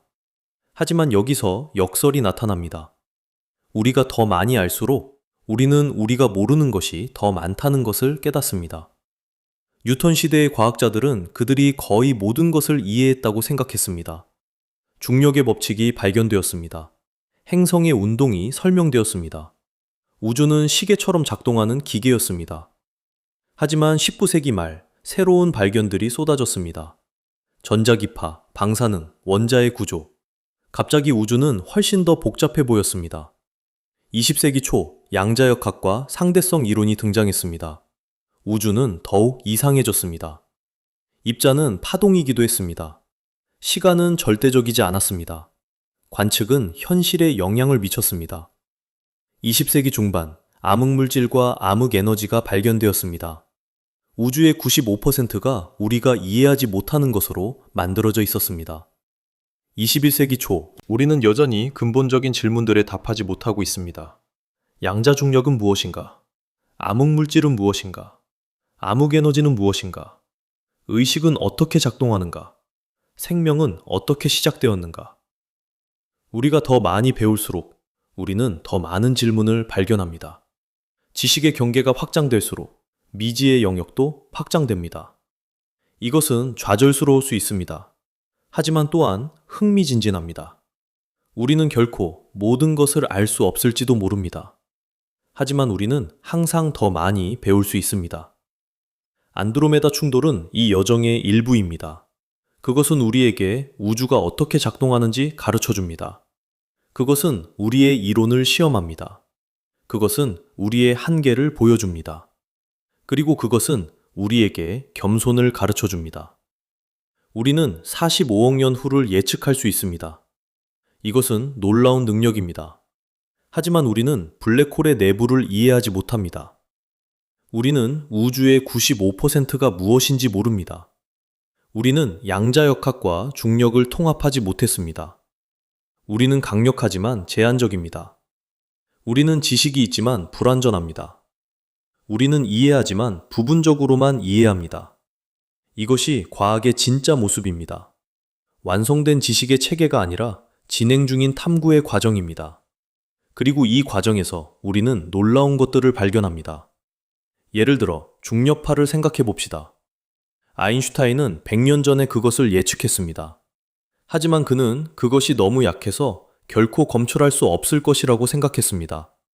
그는 틀렸습니다. 2015년 라이고는 중력파를 검출했습니다. 그것은 13억 광년 떨어진 곳에서 두 블랙홀이 충돌할 때 발생한 파동이었습니다. 이 발견은 새로운 천문학의 시대를 열었습니다. 중력파 천문학입니다. 이제 우리는 빛으로만이 아니라 중력파로도 우주를 관측할 수 있습니다. 이것은 마치 청각을 얻은 것과 같습니다. 이전에는 우주를 볼 수만 있었습니다. 이제 우리는 우주를 들을 수도 있습니다. 그리고 우리가 듣는 것은 놀랍습니다. 블랙홀의 충돌은 소리를 냅니다. 물론 진짜 소리는 아닙니다. 우주 공간에는 공기가 없으니까요.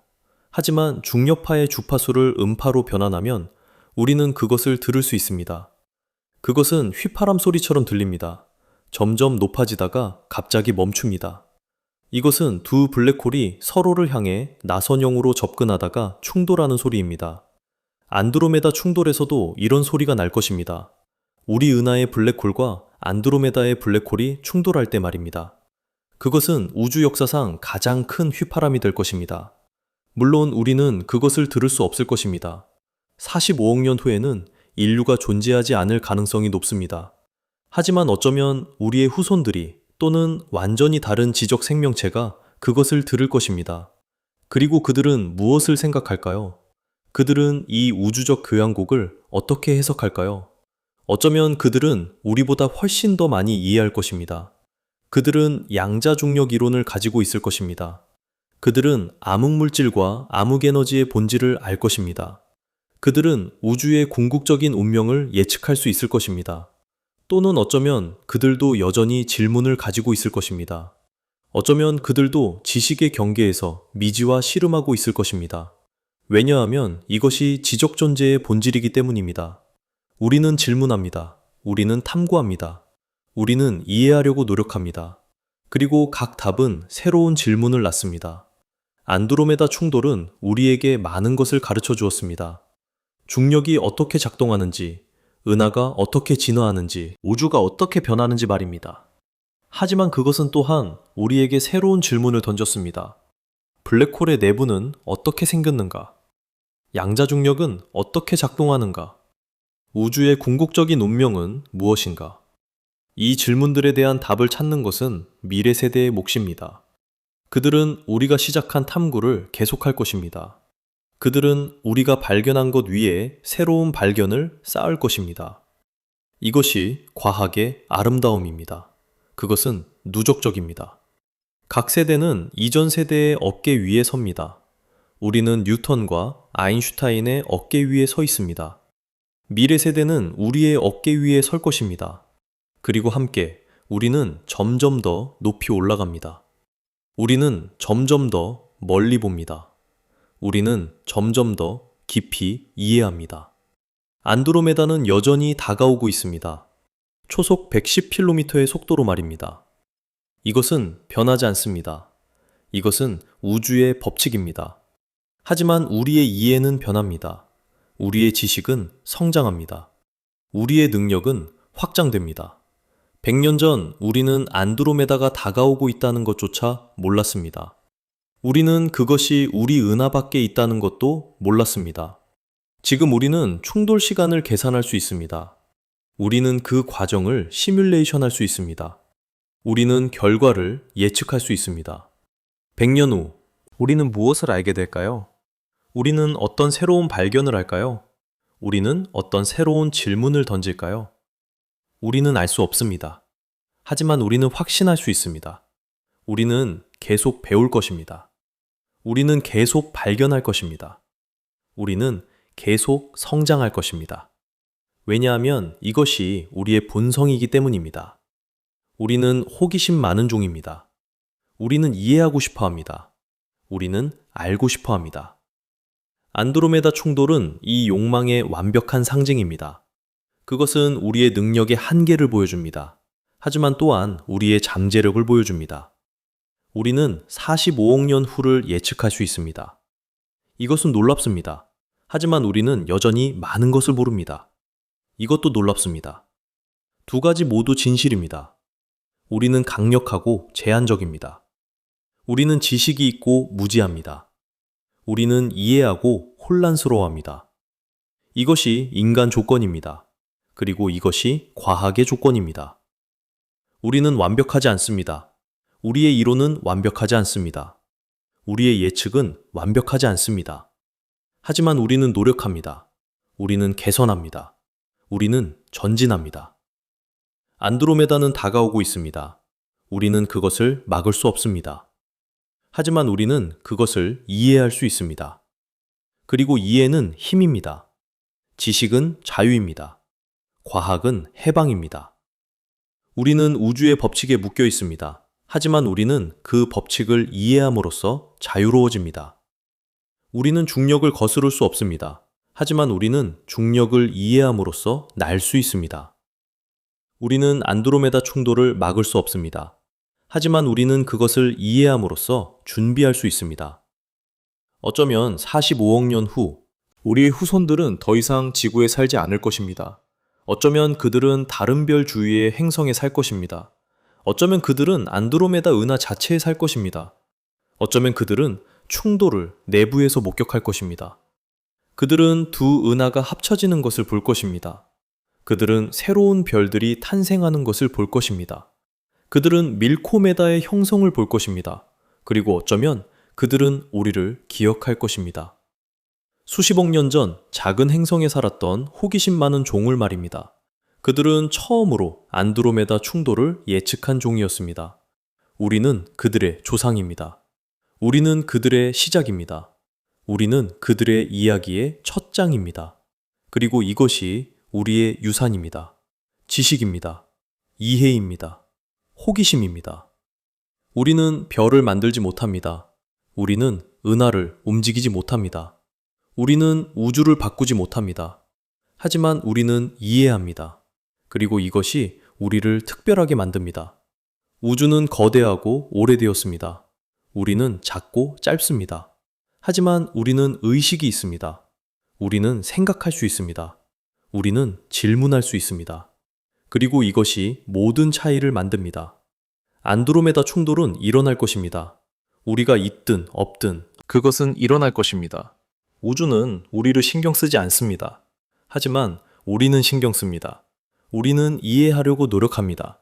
우리는 의미를 찾으려고 노력합니다. 그리고 이 노력 자체가 의미입니다. 이 탐구 자체가 목적입니다. 이 이해 자체가 보상입니다. 우리는 안드로메다 충돌을 예측했습니다. 우리는 그 과정을 이해했습니다. 우리는 그 의미를 탐구했습니다. 그리고 이 과정에서 우리는 우리 자신에 대해 무언가를 배웠습니다. 우리는 우주의 일부입니다. 우리는 별의 물질로 만들어졌습니다. 우리는 우주 진화의 산물입니다. 하지만 우리는 또한 독특합니다. 우리는 의식이 있습니다. 우리는 이해할 수 있습니다. 우리는 경이로움을 느낄 수 있습니다. 안드로메다는 다가오고 있습니다. 그리고 우리는 지켜보고 있습니다. 우리는 측정하고 있습니다. 우리는 이해하고 있습니다. 이것이 인간의 이야기입니다. 이것이 과학의 이야기입니다. 이것이 우리의 이야기입니다. 그리고 이 이야기는 계속됩니다. 지금 이 순간 당신이 숨을 쉬는 동안 우주는 당신에게 메시지를 보내고 있습니다. 그것은 빛의 형태로 옵니다. 안드로메다 은하에서 출발한 광자들이 250만 년의 여행 끝에 당신의 눈에 도달합니다. 당신이 밤하늘에서 안드로메다를 볼 때 당신은 과거를 보는 것입니다. 250만 년 전의 안드로메다를 보는 것입니다. 그때 지구에서는 최초의 인류 조상들이 막 도구를 사용하기 시작했습니다. 그들은 하늘을 올려다보며 저 희미한 빛을 보았을 것입니다. 그들은 그것이 무엇인지 몰랐습니다. 하지만 그들은 경이로움을 느꼈을 것입니다. 그리고 지금 250만 년 후, 우리는 그것이 무엇인지 압니다. 우리는 그것이 1조 개의 별들로 이루어진 은하라는 것을 압니다.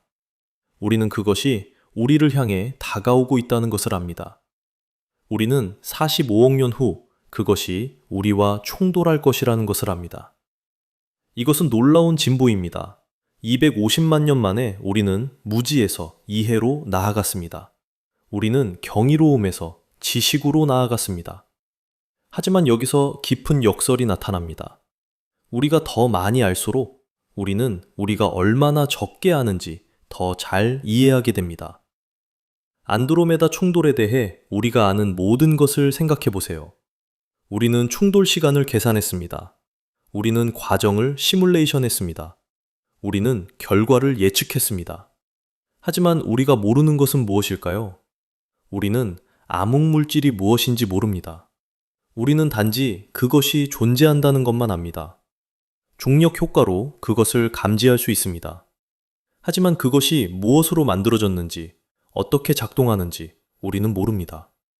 암흑물질은 각 은하 질량의 85%를 차지합니다. 이것은 엄청난 비율입니다. 안드로메다 충돌에서 암흑물질의 역할은 결정적입니다. 그것은 은하들을 함께 묶고 있습니다. 그것은 충돌의 역학을 지배합니다.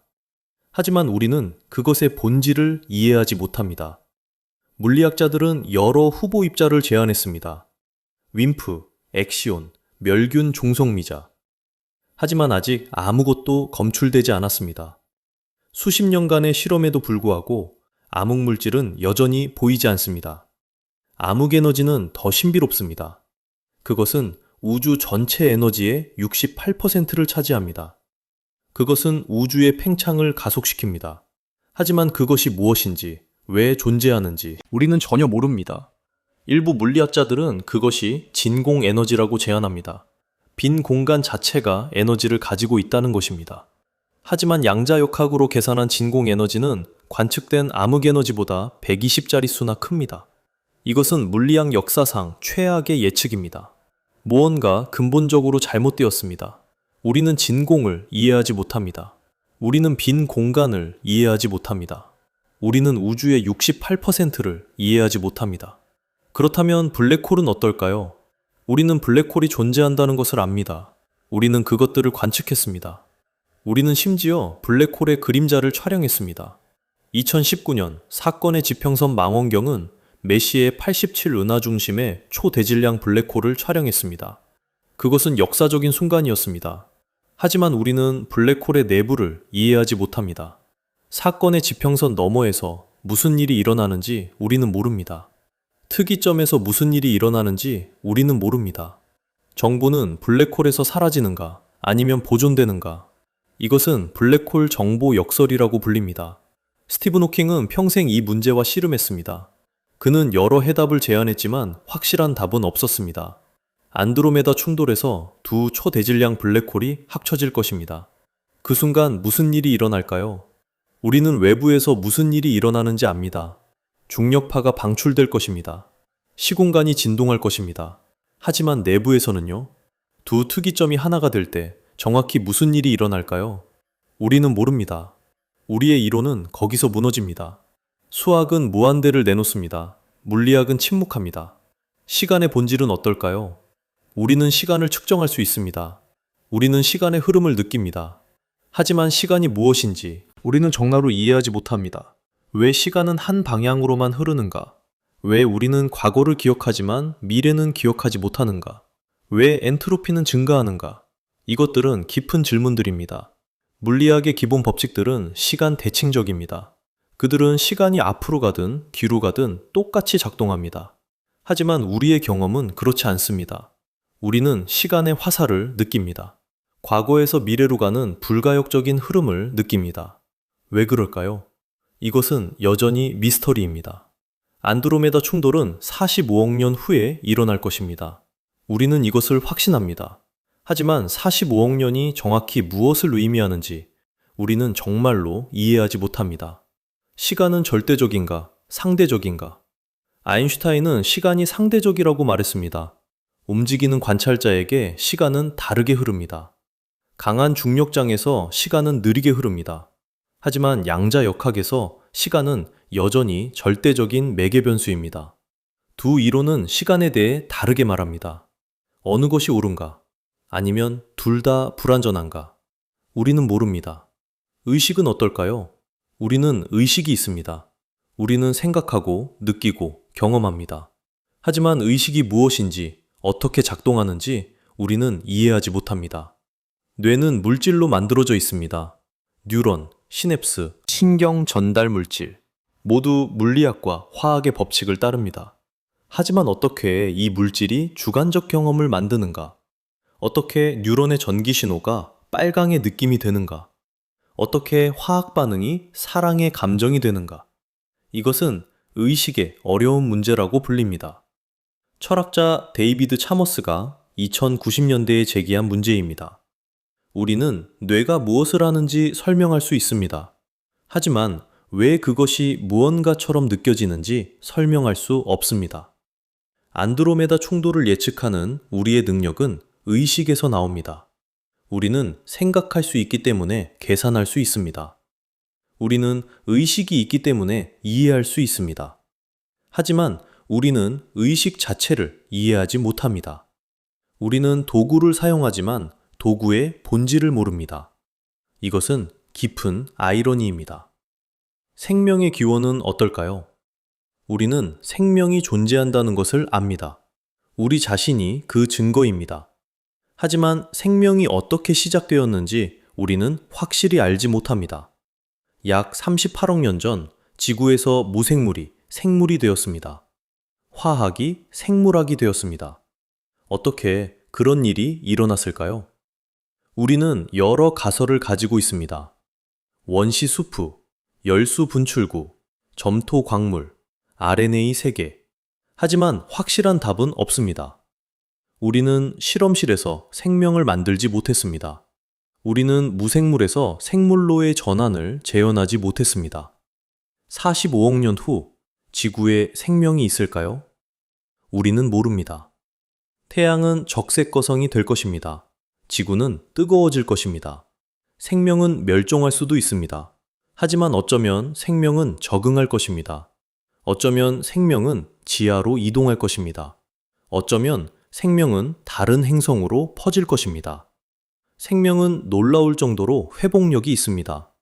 지구 역사에서 5번의 대멸종이 있었습니다. 매번 생명의 90% 이상이 사라졌습니다. 하지만 생명은 항상 돌아왔습니다. 더 다양하게, 더 복잡하게 돌아왔습니다. 어쩌면 45억 년 후에도 생명은 여전히 여기 있을 것입니다. 완전히 다른 형태로, 하지만 여전히 생명으로 말입니다. 우주에 다른 생명이 있을까요? 이것은 인류가 던진 가장 깊은 질문 중 하나입니다. 우리는 혼자인가? 아니면 우주는 생명으로 가득한가? 우리는 아직 모릅니다. 우리는 외계 생명의 증거를 찾지 못했습니다. 수십 년간의 탐색에도 불구하고 우주는 침묵합니다. 이것은 페르미 역설이라고 불립니다. 물리학자 엔리코 페르미가 2050년에 제기한 질문입니다. 만약 외계 생명이 흔하다면 그들은 어디에 있는가? 왜 우리는 그들을 보지 못하는가? 여러 답이 제안되었습니다. 어쩌면 생명은 극히 드물다. 어쩌면 지적 생명은 더 드물다. 어쩌면 문명은 스스로를 파괴한다. 어쩌면 그들은 우리를 피하고 있다. 어쩌면 우주는 너무 크고 우리는 너무 멀리 떨어져 있다. 우리는 모릅니다. 안드로메다 은하에 생명이 있을까요? 안드로메다는 1조 개의 별을 가지고 있습니다. 그 별들 주위에는 수조 개의 행성이 있을 것입니다. 그 행성들 중 일부는 생명이 살기에 적합할 것입니다. 통계적으로 안드로메다에 생명이 있을 가능성은 높습니다. 하지만 우리는 확인할 방법이 없습니다. 안드로메다는 너무 멉니다. 우리의 가장 강력한 망원경도 그곳의 개별 행성을 볼 수 없습니다. 우리는 단지 추측할 수 있을 뿐입니다. 45억 년 후 두 은하가 충돌할 때 두 생명권이 만날까요? 우리 은하의 생명과 안드로메다의 생명이 접촉할까요? 이것은 상상하기 어렵습니다. 별들 사이의 거리가 너무 멀기 때문입니다. 두 행성이 서로 가까이 지나갈 확률은 극히 낮습니다. 하지만 0은 아닙니다. 어쩌면 어딘가에서 두 문명이 만날 것입니다. 어쩌면 그들은 서로를 발견할 것입니다. 어쩌면 그들은 소통할 것입니다. 이것은 우주 역사상 가장 중요한 순간이 될 것입니다. 하지만 우리는 그것을 볼 수 없을 것입니다. 우리는 이미 오래전에 사라졌을 것입니다. 물리 법칙은 우주 어디서나 같은가? 우리는 그렇다고 가정합니다. 우리의 모든 예측은 이 가정에 기반합니다. 하지만 우리는 확실히 알지 못합니다. 우리는 우리 주변의 우주만 관측할 수 있습니다. 우리는 관측 가능한 우주의 가장자리 너머를 볼 수 없습니다. 거기서도 물리 법칙이 같은가? 어쩌면 다른 우주에서는 다른 법칙이 작동한다. 어쩌면 물리 상수들이 다르다. 어쩌면 중력이 다르게 작동한다. 우리는 모릅니다. 우리는 단지 우리 우주만 알 뿐입니다. 안드로메다 충돌 예측은 물리 법칙이 변하지 않는다고 가정합니다. 45억 년 동안 중력은 같을 것이라고 가정합니다. 이것은 합리적인 가정입니다. 모든 증거는 물리 법칙이 안정적이라는 것을 보여줍니다. 하지만 우리는 확실히 알지 못합니다.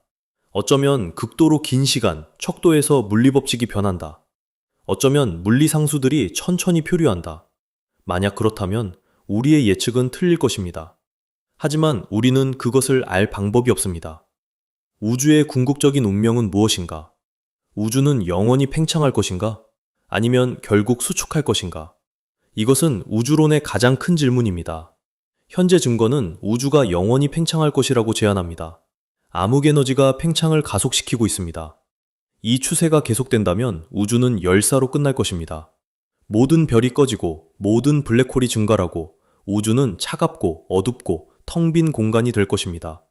하지만 이것은 확실하지 않습니다.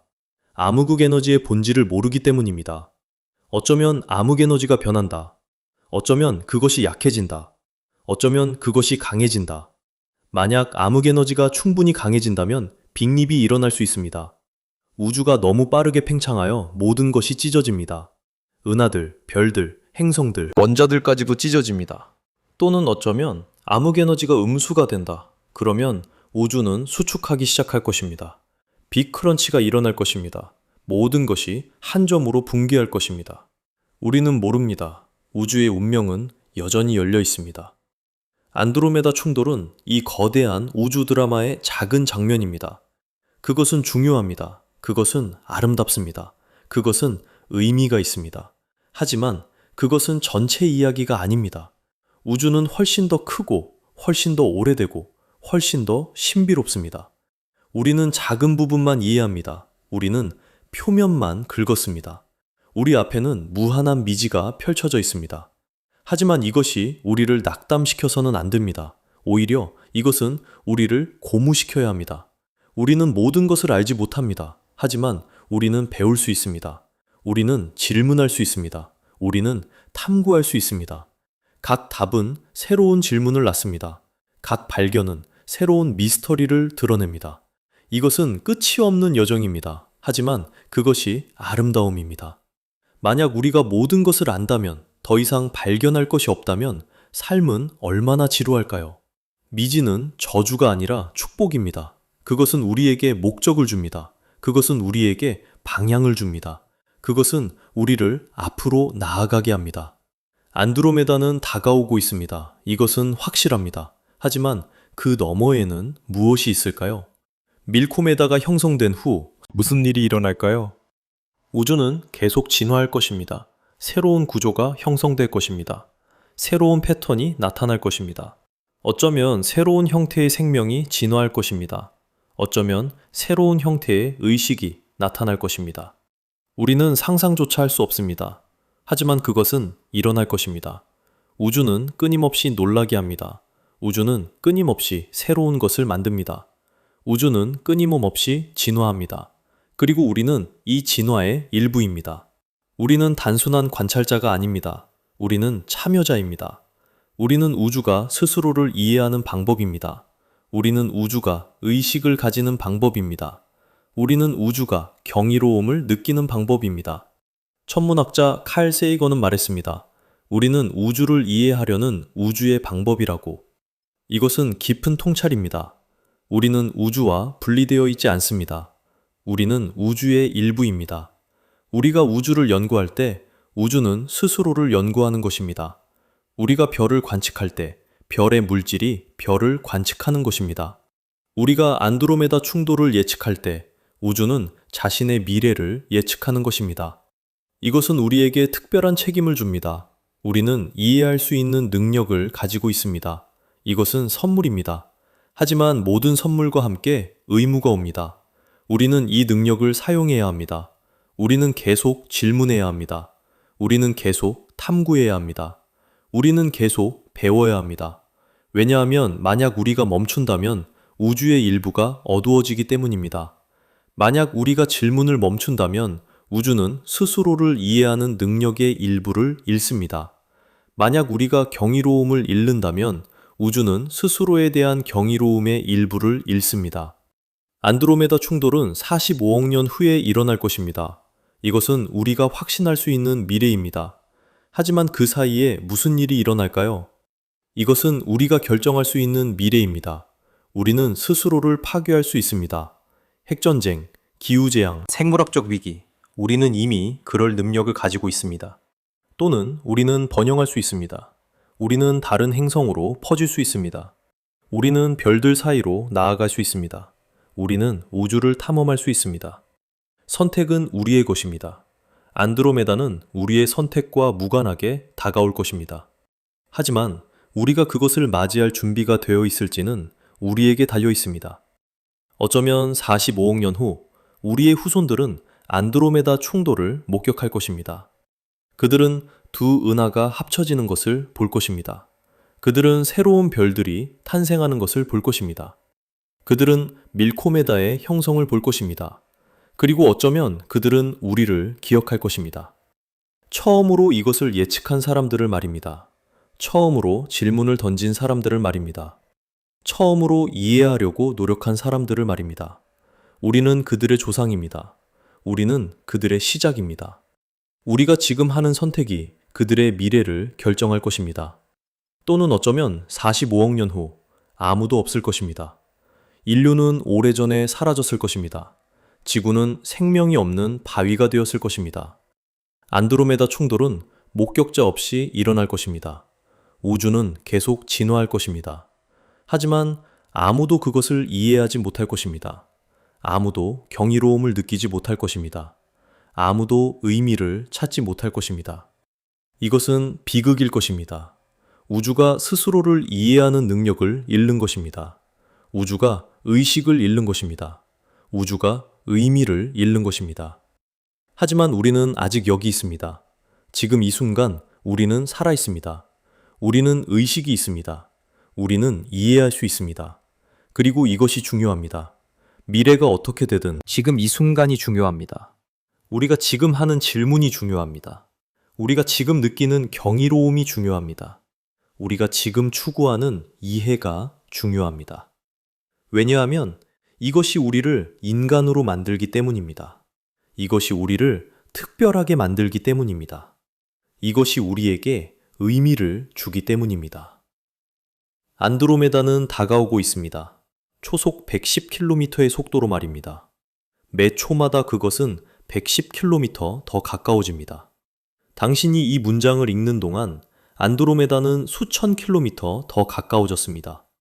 당신이 잠을 자는 동안 그것은 수백만 킬로미터 더 가까워질 것입니다. 당신의 일생 동안 그것은 수십억 킬로미터 더 가까워질 것입니다. 하지만 당신은 그것을 느끼지 못할 것입니다. 밤하늘의 안드로메다는 똑같아 보일 것입니다. 변화는 너무 느립니다.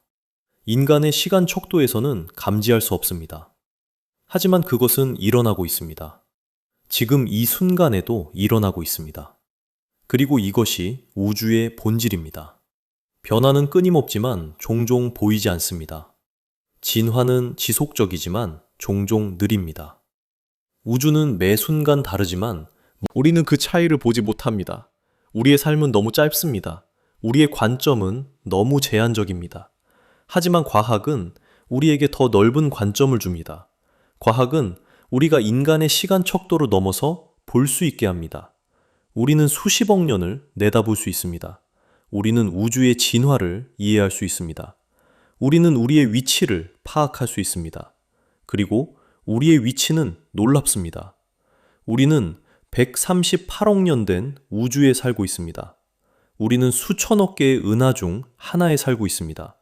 우리는 수천억 개의 별 중 하나, 주위를 도는 행성에 살고 있습니다. 우리는 작습니다. 우리는 보잘것없습니다. 우주의 관점에서 우리는 거의 아무것도 아닙니다. 하지만 우리는 이해합니다. 우리는 의식이 있습니다. 우리는 의미를 만듭니다. 그리고 이것이 모든 차이를 만듭니다. 크기는 중요하지 않습니다. 이해가 중요합니다. 물질의 양은 중요하지 않습니다. 의식이 중요합니다. 우주에서의 위치는 중요하지 않습니다. 우리가 우주를 이해하려는 노력이 중요합니다. 안드로메다 충돌은 우리에게 이것을 상기시킵니다. 우주는 거대하고 오래되었습니다. 우주는 우리보다 훨씬 큽니다. 우주는 우리보다 훨씬 오래 존재할 것입니다. 하지만 지금 이 순간 우리는 여기 있습니다. 우리는 살아 있습니다. 우리는 생각합니다. 우리는 느낍니다. 우리는 이해합니다. 그리고 이 순간이 중요합니다. 이 순간이 의미가 있습니다. 이 순간이 아름답습니다. 45억 년 후 안드로메다와 우리 은하는 하나가 될 것입니다. 두 개의 나선 은하가 하나의 타원 은하가 될 것입니다. 1조 개의 별들이 새로운 춤을 출 것입니다. 새로운 별들이 탄생할 것입니다. 새로운 행성들이 형성될 것입니다. 어쩌면 새로운 생명이 진화할 것입니다. 우주는 계속 창조할 것입니다. 우주는 계속 진화할 것입니다. 우주는 계속 놀라게 할 것입니다. 그리고 어쩌면 어딘가에서 누군가가 하늘을 올려다볼 것입니다. 그들은 별들을 볼 것입니다. 그들은 경이로움을 느낄 것입니다. 그들은 질문을 던질 것입니다. 이것은 무엇인가? 어떻게 작동하는가? 왜 존재하는가? 그리고 그 순간 우주는 다시 한번 스스로를 이해하기 시작할 것입니다. 의식은 다시 깨어날 것입니다. 경이로움은 다시 태어날 것입니다. 이것이 우주의 진짜 이야기입니다. 물질의 이야기가 아니라 의미의 이야기입니다. 별의 이야기가 아니라 이해의 이야기입니다. 은하의 이야기가 아니라 의식의 이야기입니다.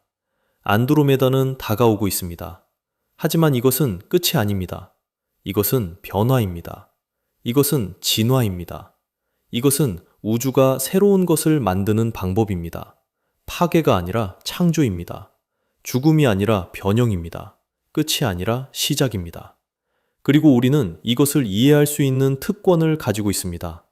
우리는 이것을 예측할 수 있습니다. 우리는 이것에 대해 경이로움을 느낄 수 있습니다. 이것이 우리의 선물입니다. 이것이 우리의 책임입니다. 이것이 우리의 의미입니다. 지금 이 순간, 당신이 이 말을 듣는 동안 안드로메다는 당신을 향해 다가오고 있습니다. 당신은 그것을 막을 수 없습니다. 하지만 당신은 그것을 이해할 수 있습니다. 당신은 그것에 대해 경이로움을 느낄 수 있습니다. 당신은 그것에 의미를 부여할 수 있습니다. 그리고 이것이 충분합니다. 이것이 전부입니다. 이것이 우리가 할 수 있는 전부이고 우리가 해야 하는 전부입니다. 이해하고 경이로워하고 의미를 찾는 것입니다. 왜냐하면 결국 우주는 우리가 그것에 부여하는 의미만큼만 의미가 있기 때문입니다. 별들은 단지 별들입니다. 하지만 우리가 그것들을 볼 때 그것들은 경이로움이 됩니다. 은하들은 단지 은하들입니다.